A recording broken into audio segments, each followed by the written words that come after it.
Hello ಕ್ಯೂಟೀಸ್, ನಾನು ಇವತ್ತು grow bags ಬಗ್ಗೆ ಹಾಗೂ ಅದನ್ನ ಯಾವ ರೀತಿ ಎಲ್ಲ ಅರೇಂಜ್ ಮಾಡ್ತಾ ಇದ್ದೀನಿ ಅಂತೇಳಿ ನಿಮ್ಮ ಮುಂದೆ ತೋರಿಸ್ತಾ ಇದ್ದೀನಿ. ಇದಕ್ಕೂ ಮುಂಚೆ ಅನ್ಬಾಕ್ಸಿಂಗ್ನ ಲೈವ್ ವಿಡಿಯೋ ಮಾಡಿ ತೋರಿಸಿದ್ದೀನಿ ಹಾಗೂ ಶಾರ್ಟ್ಸಲ್ಲಿ ಯಾವ ರೀತಿ ಮೇಕ್ ಓವರ್ ಮಾಡಿದ್ದೀನಿ ಅಂತ ಶಾರ್ಟಾಗಿ ತೋರಿಸಿದ್ದೀನಿ. ಸೊ ಇಲ್ಲಿ ಲಾಂಗ್ ವಿಡಿಯೋದಲ್ಲಿ ಯಾವ ರೀತಿಯಲ್ಲಿ ನಾನು ಮೇಕ್ ಓವರ್ ಮಾಡಿದ್ದೀನಿ, ಸ್ಪೇಸ್ ಎಲ್ಲ ಯಾವ ರೀತಿ ಕ್ಲೀನ್ ಮಾಡಿಕೊಂಡು ಗ್ರೋ ಬ್ಯಾಗ್ಸಲ್ಲಿ ಏನೆಲ್ಲ ನಾನು ಫಿಲಪ್ ಮಾಡಿದ್ದೀನಿ, ಕೊಕೊಪೇಟ್, ಸಾಯಿಲು ಹಾಗೂ vermi compost, one more extra thing ನಾನು ಇಲ್ಲಿ ಆ್ಯಡ್ ಮಾಡಿದ್ದೀನಿ. ಅದು ಏನು ಅಂತ ನೀವೇ ನೋಡಿ.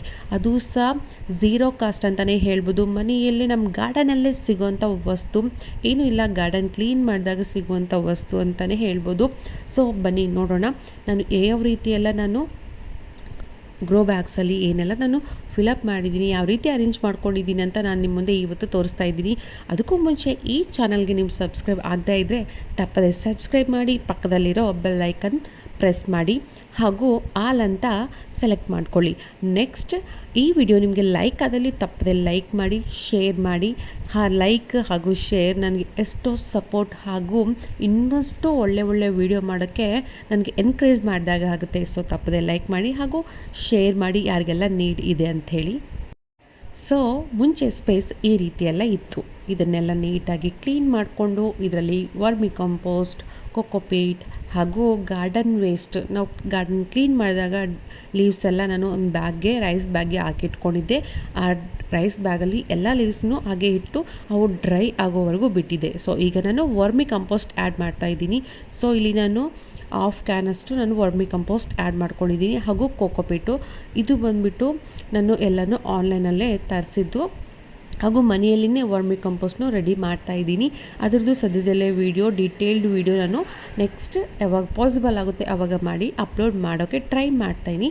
ಈಗ ನಾನು ಇಲ್ಲಿ ನೋಡಿ ಕೋಕೋಪೀಟ್ ಹಾಗೂ ವರ್ಮಿ ಕಂಪೋಸ್ಟ್ ಹಾಗೆ ಗಾರ್ಡನ್ ಸಾಯಿಲ್, ನನ್ನ ಹತ್ರ ಇರೋ ಕೆಂಪು ಮಣ್ಣನ್ನೇ ನಾನು ಆ್ಯಡ್ ಮಾಡ್ತಾಯಿದ್ದೀನಿ. ನೋಡಿ ಇದೆ ಅದು.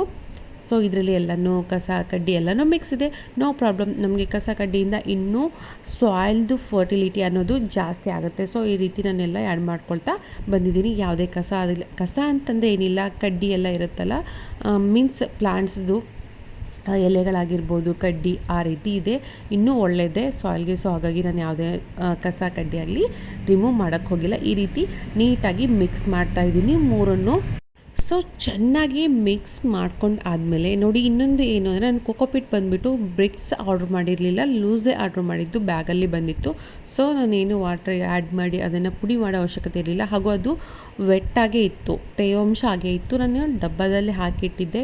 ಬಟ್ 1 ಮಂತ್ ಆದಮೇಲೆ ನಾನು ನೋಡಿದ್ರೂ ಸಹ ಆ ತೇವಾಂಶ ಏನೂ ಹೋಗಿರಲಿಲ್ಲ, ಭಾಳ ಚೆನ್ನಾಗೇ ಇತ್ತು. ಈ ರೀತಿ ಎಲ್ಲ ಚೆನ್ನಾಗಿ ಮಿಕ್ಸ್ ಮಾಡ್ಕೊಂಡಿದ್ದೀನಿ. ಆ್ಯಕ್ಚುಲಿ ಇದೊಂದು ಟಬ್ಬೇ ಸಾಕಾಗುತ್ತೆ ಅಂತ ಅಂದ್ಕೊಂಡೆ.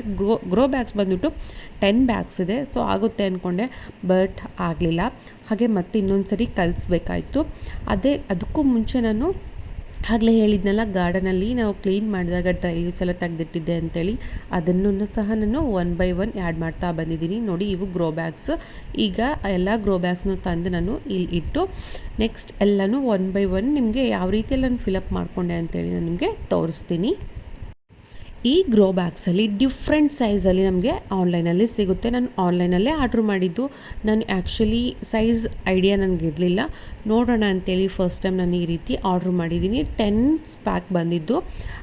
ಪ್ರೈಸ್ನೂ ರೀಸ್ನೇಬಲ್ ಅಂತಲೇ ಹೇಳ್ಬೋದು. ನಿಮ್ಗೆ ಯಾರಿಗಾದರೂ ಈ ಗ್ರೋ ಬ್ಯಾಗ್ಸ್ ಲಿಂಕ್ ಬೇಕು ಅಂದರೆ ಇನ್ಫಾರ್ಮ್ ಮಾಡಿ, ನಾನು ಲಿಂಕ್ ಶೇರ್ ಮಾಡ್ತೀನಿ. ಯಾರಿಗೆಲ್ಲ ಬೇಕು DM ಮಾಡಿ. ಸೊ ನಾನು ಕಮೆಂಟಲ್ಲೇ ನಿಮಗೆ ಶೇರ್ ಮಾಡ್ತೀನಿ. ಕಮೆಂಟಲ್ಲಿ ಕೆಲವು ಸರಿ ಲಿಂಕ್ ಶೇರ್ ಆಗೋಲ್ಲ, ಆ ಟೈಮಲ್ಲಿ ನಾನು ಕಮ್ಯುನಿಟಿ ಪೋಸ್ಟಲ್ಲೂ ಪೋಸ್ಟ್ ಮಾಡ್ತೀನಿ. ಸ್ವಲ್ಪ ನೀವು ಚಾನಲ್ ಮೇಲೆ ಕಣ್ಣು ಹಾಕಿಡಿ, ನಿಮಗೆ ಗೊತ್ತಾಗುತ್ತೆ. ನಾನು ಯಾವಾಗ ಪೋಸ್ಟ್ ಮಾಡ್ತೀನಿ ಆವಾಗ ನಿಮಗೆ ಐಡಿಯಾ ಬರುತ್ತೆ. ಸೊ ಲಿಂಕ್ ನೀವು ಈಸಿಯಾಗಿ ಯೂಸ್ ಮಾಡ್ಕೊಳ್ಬೋದು. ಸೊ ಇಲ್ಲಿ ನೋಡಿ, ನಾನು ಹೇಳಿದ್ನಲ್ಲ ಆಗಲೇ ಗಾರ್ಡನ್ ವೇಸ್ಟ್ ಅಂತೇಳಿ ಡ್ರೈ ಲೀವ್ಸು ಈ ರೀತಿ ಎಲ್ಲ ಆ್ಯಡ್ ಮಾಡ್ತಾಯಿದ್ದೀನಿ. ಸೊ ನೋಡಿ ಈ ರೀತಿ ಎಲ್ಲನೂ ನನಗೆ ಗಾರ್ಡನ್ ಕ್ಲೀನ್ ಮಾಡಿದಾಗ 3 ಚೀಲಕ್ಕಿಂತ ಜಾಸ್ತಿನೇ ಬಂದಿತ್ತು. ಡ್ರೈ ಆಗ್ತಾ ಅದು 2.5 ಚೀಲ ಆಯಿತು. ಸೊ ನಾನು ನೆಕ್ಸ್ಟ್ ಆ ಲೀವ್ಸನ್ನು ನಾನು ಮನೆಯಲ್ಲೇ ವರ್ಮಿ ಕಂಪೋಸ್ಟ್ ರೆಡಿ ಮಾಡ್ಕೊಳ್ತಾ ಇದ್ದೀನಲ್ಲ, ಕಿಚನ್ ವೇಸ್ಟ್ ಯೂಸ್ ಮಾಡ್ಕೊಂಡು ನಾನು ವರ್ಮಿ ಕಂಪೋಸ್ಟ್ ಯೂಸ್ ಮಾಡ್ತಾ ಇದ್ದೀನಿ. ಸೊ ಅದರಲ್ಲಿ ನಾವು ಕಿಚನ್ ವೇಸ್ಟು, ಕೊಕೊಪೀಟು ಎಲ್ಲನೂ ಸ್ವಲ್ಪ ಹಾಕ್ತಾ ಇರಬೇಕು. ಅದ್ರ ಜೋಡಿ ನಾವು ಡ್ರೈ ಆಗಿರೋ ಲೀವ್ಸು ಅಥವಾ ಪೇಪರ್ಸು ಆ್ಯಡ್ ಮಾಡ್ತಾ ಬರಬೇಕು. ಬರೀ ವೆಟ್ ಇಂಗ್ರೀಡಿಯೆಂಟ್ ಮಾತ್ರ ಹಾಕಬಾರ್ದು. ಮೀನ್ಸ್ ವರ್ಮಿ ಕಂಪೋಸ್ಟಲ್ಲಿ. ಸೊ ನಾನು ಕಿಚನ್ ವೇಸ್ಟು ಒಂದು ಲೇಯರ್ ಆದರೆ ಸ್ವಲ್ಪ ಕೋಕೋಪೀಟು ಹಾಗೂ ಅದ್ರ ಜೋಡಿ ಈ ಡ್ರೈ ಲೀವ್ಸ್ನ ಆ್ಯಡ್ ಮಾಡ್ತಾ ಬರ್ತಾಯಿದ್ದೀನಿ. ಸೊ ಎಟ್ ದಿ ಎಂಡ್ ನಿಮಗೆ ಅದು ವರ್ಮಿ ಕಂಪೋಸ್ಟ್ ರೆಡಿ ಆದಮೇಲೆನೂ ಹಾಗೂ ಮಾಡ್ತಾ ಇರಬೇಕಾದ್ರೂ ನೆಕ್ಸ್ಟ್ ನಾನು ನಿಮಗೆ ತೋರಿಸ್ತೀನಿ. ಆಲ್ರೆಡಿ ಒಂದ್ಸರಿ ನಾನು ಲೈವಲ್ಲಿನೂ ತೋರಿಸಿದ್ದಾಗಿದೆ. ಸೊ ಈ ರೀತಿ ನೋಡಿ ಎಲ್ಲ ಬ್ಯಾಗ್ಸ್ನು ನಾನು ಡ್ರೈ ಲೀವ್ಸಿಂದ ಫಿಲಪ್ ಮಾಡಿದ್ದೀನಿ. ನೆಕ್ಸ್ಟ್ ಗಾರ್ಡನ್ ಸಾಯಿಲ್, ಅದೇ ಕೋಕೋಪೀಟ್, ವರ್ಮಿ ಕಂಪೋಸ್ಟ್ ಹಾಗೂ ಗಾರ್ಡನ್ ಸಾಯಿಲ್ ಮೂರನ್ನು ಮಿಕ್ಸ್ ಮಾಡಿ ಚೆನ್ನಾಗಿ ರೆಡಿ ಮಾಡಿದ್ದೀನಿ. ಇದನ್ನು ಒನ್ ಬೈ ಒನ್ ಎಲ್ಲದಕ್ಕೂ ಆ್ಯಡ್ ಮಾಡ್ತಾ ಬರ್ತಾಯಿದ್ದೀನಿ. ಎಲ್ಲನೂ ನಾನು ಕೈಯಿಂದನೇ ಮಾಡ್ತಾಯಿದ್ದೀನಿ. ಕೈಯಿಂದ ಮಾಡಿದ್ರೆ ಬರೋಷ್ಟು ಸ್ಯಾಟಿಸ್ಫ್ಯಾಕ್ಷನ್ ನಾವು ಇಂಗ್ರೀಡಿಯೆಂಟ್ಸು ಗಾರ್ಡನ್ ಇಕ್ವಿಪ್ಮೆಂಟ್ಸಿಂದ ಮಾಡಿದ್ರೆ ಆ ಸ್ಯಾಟಿಸ್ಫ್ಯಾಕ್ಷನು ಬರೋಲ್ಲ, ಆ ವರ್ಕ್ನೂ ಸ್ಪೀಡ್ ಆಗೋದು ಇಲ್ಲ. ಹಾಗೂ ನಾವು ಆ ಮಣ್ಣನ್ನು ಮುಟ್ಟಿದರೆ ಬರೋ ಫೀಲ್ ಇದೆಯಲ್ಲ, ಆ ಫೀಲನ್ನ ನಾವು ಎಂಜಾಯ್ ಮಾಡಬೇಕು. ಹಾಗೂ ಹೆಲ್ತಿಗೂ ಅಷ್ಟೇ ಒಳ್ಳೆಯದು. ನಾವು ಕೈ ಟಚ್ ಮಾಡಿ ಗಾರ್ಡನ್ ವರ್ಕ್ ಆಗಿರಲಿ, ಮಣ್ಣಿನ ಕೆಲಸ ಆಗಲಿ ಕೈ ಟಚ್ ಮಾಡಿ ಮಾಡಿದಷ್ಟು ನಾರ್ಮಲಾಗಿ ಗ್ಲೌಸ್ ಹಾಕ್ಕೊಂಡು ಮಾಡಿದ್ರೆ ಅಷ್ಟು ನಮಗೆ ಬೆನಿಫಿಟ್ಸ್ನು ದೊರೆಯೋದಿಲ್ಲ. ಹೆಲ್ತ್ ವೈಸ್ನು ನಮಗೆ ಕೈಯಿಂದ ಡೈರೆಕ್ಟಾಗಿ ಟಚ್ ಮಾಡಿದ್ರೆ ಹೆಲ್ತ್ ವೈಸ್ನು ಒಳ್ಳೆಯದು. ನೋಡಿ ಇಲ್ಲಿ ಎಲ್ಲನೂ ಈ ರೀತಿ ಫಿಲ್ ಮಾಡಿದ್ದೀನಿ. ಇಷ್ಟ ಆಗಿದೆ. ಒನ್ಸ್ ಅಗೇನ್ ಎಲ್ಲನೂ ಕ್ಲೀನ್ ಮಾಡಿಕೊಂಡು grow bags one by one ನಮಗೆ ಯಾವ ರೀತಿ ಬೇಕೋ ಆ ರೀತಿ ಅರೇಂಜ್ ಮಾಡ್ಕೊಳ್ಳೋದನ್ನೇ ಬಾಕಿ. ನೋಡಿ ಎಲ್ಲ ಆದಮೇಲೆ ಇಷ್ಟು ಬಂದಿದೆ ಕಸ ಅಂತ ಹೇಳ್ಬೋದು. ಇದು ನಾನು ಆಲ್ಮೋಸ್ಟ್ ಅಲ್ಲಿ ಎಲೆ ಸಿಪ್ಪೆ ಹಾಗೂ ಮಣ್ಣು ಏನೇ ಬಂದರೂ ನಾನು ಗಾರ್ಡನಲ್ಲೇ ಹಾಕ್ತೀನಿ. ಇಲ್ಲ ಯಾವ ಟಬ್ ಇದೆ ಮೀನ್ಸ್ ಪ್ಲಾಂಟರ್ ಯಾವುದಿದೆ ಅದಕ್ಕೆ ಮತ್ತೆ ಆ್ಯಡ್ ಮಾಡ್ತೀನಿ. ಇದೆಲ್ಲ ತೊಗೊಂಡು ನಾನು ಮತ್ತೆ ಗ್ರೋ ಬ್ಯಾಗ್ಸ್ಗೆ ಆ್ಯಡ್ ಮಾಡಿದ್ದೀನಿ. ಸೊ ಮಣ್ಣಾಗಲಿ ಎಲೆಗಳಾಗಲಿ ಯಾವುದೇ ಆಗಲಿ ವೇಸ್ಟ್ ಅಲ್ಲ, ಗಾರ್ಡನಿಂದ ಬಂದಿರೋದು ಮತ್ತು ನಾವು ಗಾರ್ಡನ್ಗೆ ಯೂಸ್ ಮಾಡ್ಕೊಳ್ಬೋದು. ಮೀನ್ಸ್ ಗಿಡದಿಂದ ಬಂದಿರೋ ಎಲೆನೇ ಆ ಗಿಡಕ್ಕೆ ಮತ್ತೆ ವರ್ಮಿ ಕಂಪೋಸ್ಟ್ ಆಗಿ ವರ್ಕ್ ಆಗುತ್ತೆ. ಮೀನ್ಸ್ ಅದಕ್ಕೆ ಫುಡ್ಡಾಗಿ ಮತ್ತೆ ರೆಡಿ ಆಗುತ್ತೆ. ಸೊ ಈ ರೀತಿ ಎಲ್ಲ ನಾನು ಕ್ಲೀನ್ ಮಾಡ್ಕೊಂಡಾದಮೇಲೆ ಒನ್ ಬೈ ಒನ್ ಎಲ್ಲ ಬ್ಯಾಗ್ನು ಈ ರೀತಿ ಅರೇಂಜ್ ಮಾಡ್ಕೊತಾ ಬಂದಿದ್ದೀನಿ.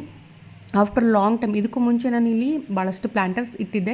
ಕೆಲವು ಕಾರಣಗಳಿಂದ ಇಲ್ಲಿ ನಾನು ಟೆರೆಸ್ ಗಾರ್ಡನ್ನ ಡಿಸ್ಕಂಟಿನ್ಯೂ ಮಾಡಿದ್ದೆ. ಮತ್ತು ಗ್ರೋ ಬ್ಯಾಗ್ಸಿಂದ ನಾನು ಇಲ್ಲಿ ಟೆರೆಸ್ ಗಾರ್ಡನ್ ಶುರು ಮಾಡೋ ಸಂದರ್ಭ ಬಂದಿದೆ.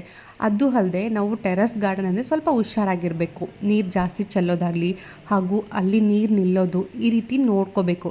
ನೀರು ನಿಲ್ಲದೆ ಇರೋ ಥರ ನಾವು ನೋಡ್ಕೋಬೇಕು. ಸ್ವಲ್ಪ ಜಾಸ್ತಿ ನೀರು ನಿಂತು ಏನಾದರೂ ಆಯಿತು ಅಂದರೆ ಟೆರೆಸ್ಗೆ ಎಫೆಕ್ಟ್ ಆಗುತ್ತೆ. ಸೊ ನಾವು ಭಾಳ ಕೇರ್ಫುಲ್ಲಾಗಿ ಇರಬೇಕು. ಈ ಗ್ರೋ ಬ್ಯಾಗ್ಸ್ಗೂ 2 ಹೋಲ್ ಕೊಟ್ಟಿದ್ದಾರೆ. ಸೊ ನಾವು ಎಷ್ಟಾಗುತ್ತೆ ಅಷ್ಟೇ ವಾಟರ್ ಹಾಕಬೇಕು, ಜಾಸ್ತಿ ಹಾಕಬಾರ್ದು. ಟೆರೆಸ್ ಅಲ್ವಾ, ಅಷ್ಟೇ ಬಿಟ್ಟರೆ ಇನ್ನೇನೂ ಇಲ್ಲ. ಹಾಗೆ ಇಲ್ಲ ನಮಗೆ ಸ್ವಲ್ಪ ಸಮ್ಟೈಮ್ಸ್ ಹೆಚ್ಚು ಕಮ್ಮಿ ಆಗ್ತಾ ಇರುತ್ತಂದರೆ ಒಂದು ಪ್ಲೇಟ್ ಏನಾದರೂ ಒಂದು ಅರೇಂಜ್ ಮಾಡ್ಕೊಳ್ಬೇಕು. ಸಣ್ಣ ಗ್ರೋ ಬ್ಯಾಗ್ ಆದರೆ ನಾವು ಪ್ಲೇಟ್ ಅರೇಂಜ್ ಮಾಡ್ಕೊಳ್ಬೋದು. ದೊಡ್ಡ ದೊಡ್ಡ ಗ್ರೋ ಬ್ಯಾಗ್ಸ್ಗೆ ಮಾಡ್ಕೊಳಕ್ಕಾಗಲ್ಲ. ಸೊ ನಾವು ಎಷ್ಟು ಬೇಕು ಅಷ್ಟು ವಾಟರ್ ಹಾಕ್ತಾಯಿದ್ರೆ ಏನೂ ಪ್ರಾಬ್ಲಮ್ ಆಗೋಲ್ಲ. ಅದು ಅಲ್ಲದೆ ನಾವು ಇದರಲ್ಲಿ ಕೋಕೋಪೀಟ್ ಹಾಕಿರ್ತೀವಲ್ಲ, ಸ್ವಲ್ಪ ವಾಟರ್ ಚೆನ್ನಾಗಿ ಹಿಡ್ಕೊಳ್ಳುತ್ತೆ. ನಾವು ಜಾಸ್ತಿ ಹಾಕೋ ಅವಶ್ಯಕತೆ ಇಲ್ಲ. ಅದಕ್ಕೆ ಎಷ್ಟು ಬೇಕು ಅಷ್ಟು ಹಾಕಿದರೆ ಸಾಕು, ಅದು ವಾಟರ್ ಹಿಡಿದಿಟ್ಕೊಳ್ಳುತ್ತೆ. ಸೊ ನಾನು ಈ ರೀತಿ ಎಲ್ಲ ಅರೇಂಜ್ ಮಾಡಿದ್ದೀನಿ. ನೋಡಿ 10 ಗ್ರೋ ಬ್ಯಾಗ್ಸ್ ಎಷ್ಟು ಸಖತ್ತಾಗಿ ಕಾಣುತ್ತೆ ಅಂತಂದರೆ ಅಷ್ಟು ಚೆನ್ನಾಗಿ ಕಾಣ್ತಾ ಇದೆ. ಸೊ ಗ್ರೋ ಬ್ಯಾಗ್ಸ್ದು ಒಂದು ಬೆನಿಫಿಟ್ ಏನು ಅಂದರೆ ಈವನ್ ಆಗಿ ಕಾಣುತ್ತೆ, ಲುಕ್ನು ಸೂಪರ್ ಆಗಿರುತ್ತೆ. ನಿಮಗೂ ಈ ವಿಡಿಯೋ ಇಷ್ಟ ಆಗಿತ್ತು ಅಂದರೆ ಲೈಕ್ ಮಾಡಿ, ಶೇರ್ ಮಾಡಿ, ಸಬ್ಸ್ಕ್ರೈಬ್ ಮಾಡೋದು ಮಾತ್ರ ಮರಿಬೇಡಿ.